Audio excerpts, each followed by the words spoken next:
Olá, sou Camila, instrutora do curso de corte e costura do Grau Profissionalizantes. Vamos lá para mais uma aula. Vamos falar um pouquinho de tipos de acabamento e costura.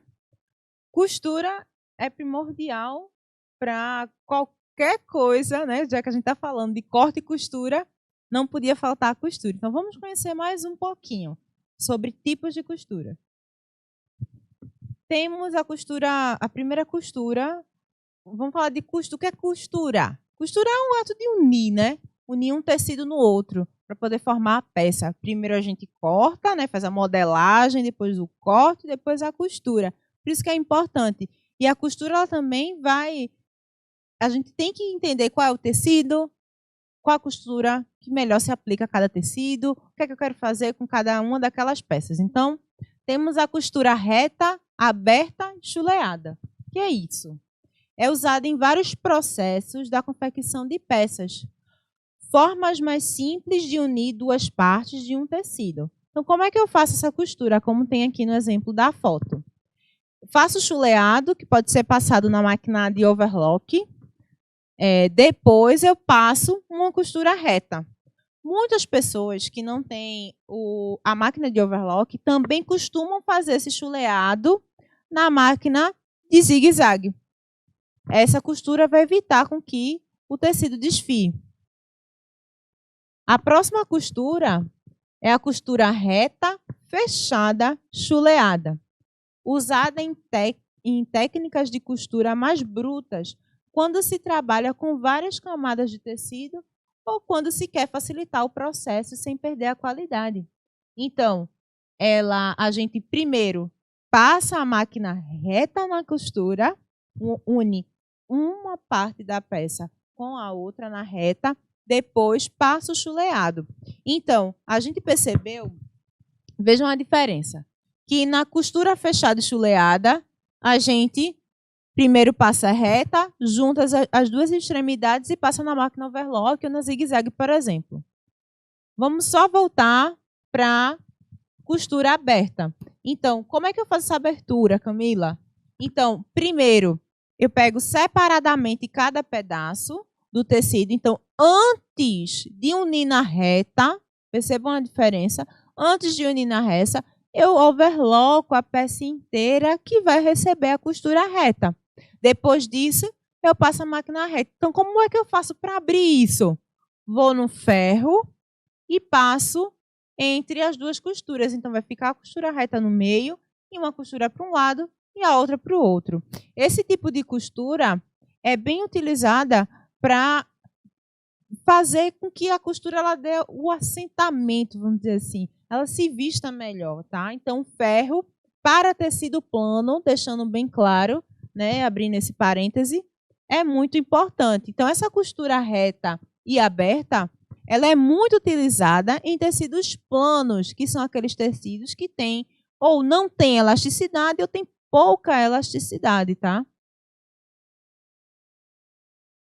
A próxima costura é a costura francesa.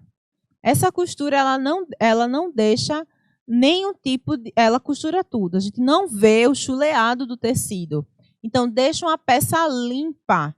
Então, a costura francesa é uma costura que, digamos, de alta costura ou de alfaiataria, porque ela tem um cuidado maior. É mais demorada, lógico, de ser feita do que as duas costuras anteriores, tá? Tanto a costura chuleada aberta quanto a fechada. E então, como é que a gente faz? No primeiro passo, a gente vai fazer uma costura de 1 centímetro. Depois, a gente vai refilar. O que é refilar? Cortar. Cortar deixando uns 4 milímetros mais ou menos, tá? Bem, um pouco rente à costura reta. Depois, a gente passa no ferro, junta e passa a costura novamente, guardando o que foi cortado. Então, essa é a costura francesa, muito utilizado para peças de alfaiataria. Nossa próxima costura é a costura inglesa. Também é uma costura que se diz de alfaiataria. É muito utilizado, né? Esse tipo de costura, a costura inglesa, é uma costura reforçada e dá um aspecto elegante à roupa. Normalmente, ela é muito utilizada no segmento masculino, principalmente em camisaria. Então, a gente vê muito a costura inglesa em calças, camisas, né, lateral de calça. A gente vê muito também em pegando a manga de camisas, enfim. Então, aqui temos alguns exemplos. A costura inglesa, a gente vai unir as duas peças, depois uma das peças, geralmente se usa uma margem de 2 centímetros, onde se une as duas peças com a costura reta. Depois disso, uma das partes é cortada rente à costura e a outra a gente vai servir para dobrar. Quando dobrar, a gente faz a próxima costura prendendo essa peça dobrada. Então, vai se caracterizar uma costura desse formato. A próxima costura que também é muito usada em máquina doméstica é a zigue-zague, que é uma costura zigue-zague. É uma das costuras mais conhecidas do mundo. Isso porque essa técnica é usada principalmente para costurar peças que possuem tecidos finos, para confeccionar peças decorativas e também para aplicar elástico. Então, a costura zigue-zague é uma costura decorativa. É importante ressaltar que numa máquina industrial reta, só existe uma costura reta. A costura zigue-zague a gente encontra em máquinas domésticas. É mais funcional, vamos dizer assim. A gente que quer fazer artesanato, a gente pode fazer um ponto decorativo. Então, quando se fala em industrial, existe uma máquina industrial só para zigue-zague, como existe uma máquina industrial só para costura reta. A próxima costura que vamos conhecer é a costura da galoneira.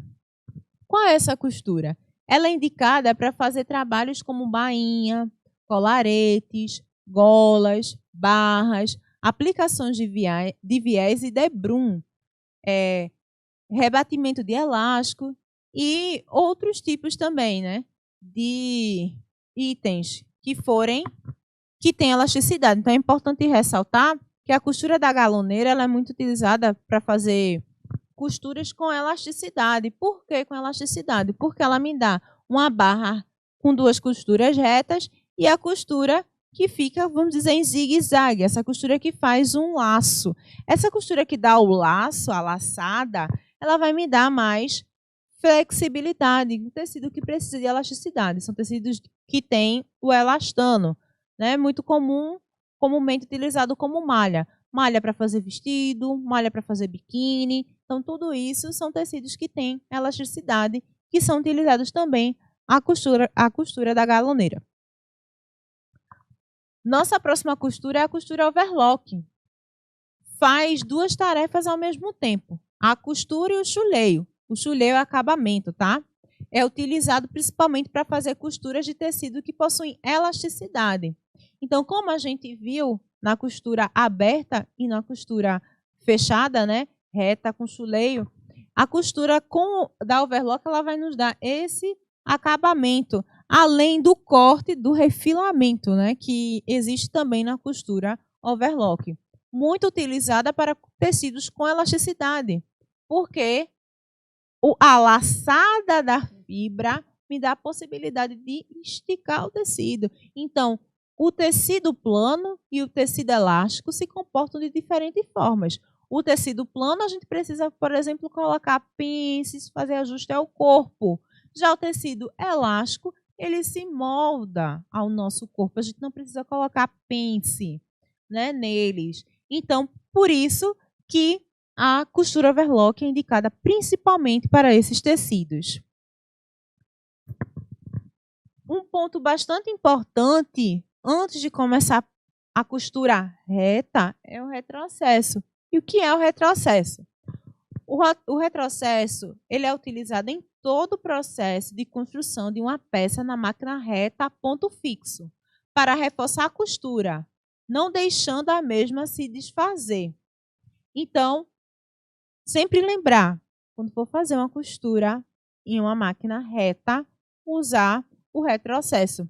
O retrocesso ele vai dar um ponto de segurança Não precisa ser um ponto grande, sabe? Você pode usar 5, 3 pontos. É só para deixar aquela segurança. Por quê? Se você deixar sem o retrocesso e cortar a linha rente ao tecido, quando você for manusear a peça, ela vai abrir e vai danificar o seu trabalho. Então, sempre dê o retrocesso quando estiver iniciando ou terminando costuras no tecido plano. Lembrando, máquina de overlock e galoneira não faz retrocesso, só a máquina reta.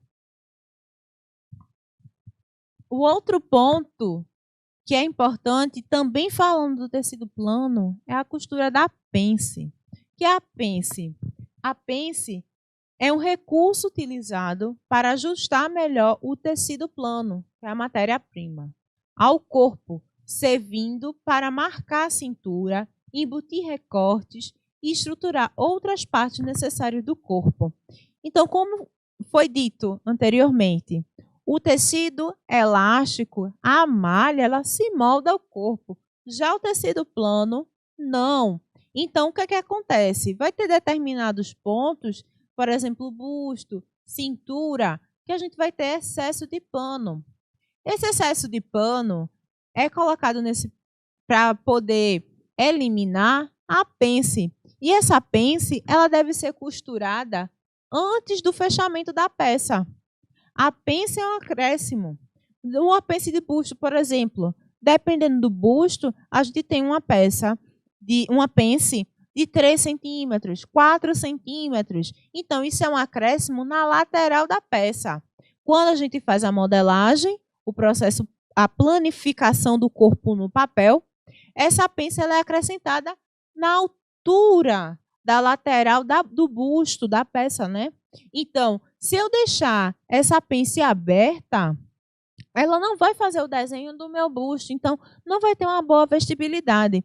E também, consequentemente, vai ter uma peça um pouco mais ampla, dando diferença da parte da frente com a parte das costas. E isso levando em consideração lateral, tá? Então, essa pence de busto é importante ter sempre no tecido plano. E antes de começar a costura da peça, você tem que fazer o fechamento da pence. A pence também pode ser eliminada. Como, Camila? Eliminada no processo de planificação. Para quem já viu, faz aquela relembrada do processo de planificação da peça, onde você pode fazer um recorte, por exemplo, recorte princesa.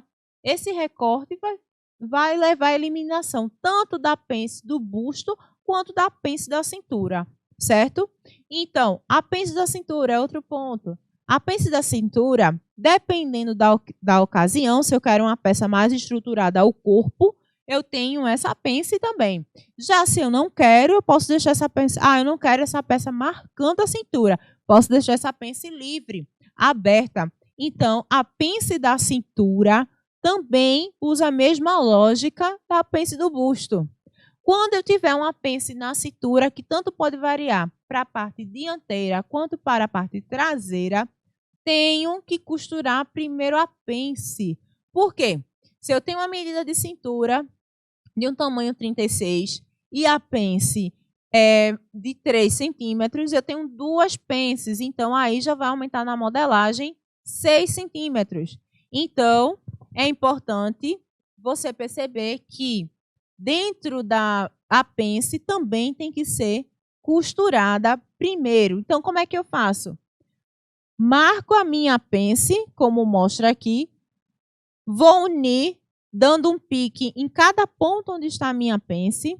Depois dessa união, junto pique com pique e faço a costura, finalizando com retrocesso. Então, fica como a imagem. A pence do busto, que a gente vê no vestido rosa, quanto a pence da cintura. Então, isso fez com que eu marcasse o busto e também marcasse a cintura, deixando a peça acinturada. Outro ponto importante, outra costura decorativa ou de segurança, é o pesponto. O que é o pesponto? Para que serve o pesponto? Ele serve para fixar e dar acabamento às costuras. podendo ser um reforço ou apenas uma costura decorativa. Existem vários tipos de pés-pontos. Pés-ponto aparente, duplo, interno e os invisíveis, que normalmente utilizam-se para fixar a costura sem aparecer na peça externa. Então, pés-ponto, por exemplo, eu vou fazer uma bainha invisível em um vestido. Eu não quero que apareça a costura. Faço um vestido todo embutido. Quando eu faço esse vestido embutido, antes de fazer a virada do vestido para ficar todo forrado, eu faço um pés-ponto de segurança para que o forro não desça. Então, se caracteriza aí como um pés-ponto invisível. O pés-ponto decorativo fica bem parecido com a costura inglesa, tá? Então, a gente tem aí esse pés-ponto também como outra forma de costura. Bainha. O que é a bainha? Para que serve, né? As bainhas, em geral, servem para dar acabamento nas bordas e extremidades das peças, como manga, barra, babados, enfim, podendo ser executado de várias formas, dependendo da matéria-prima que é utilizada. Então, nós temos a bainha invisível, a bainha italiana e a bainha simples. A bainha, ela vai servir, toda peça que a gente for fazer, a gente tem que ter uma bainha, caso ela não seja uma peça com forro. Para observar uma bainha, você pode olhar agora uma calça jeans, uma calça de tecido, tá? Então, você vai perceber que na barra da calça tem a bainha. Pode olhar uma camisa de tecido, por exemplo, uma camisa de botão.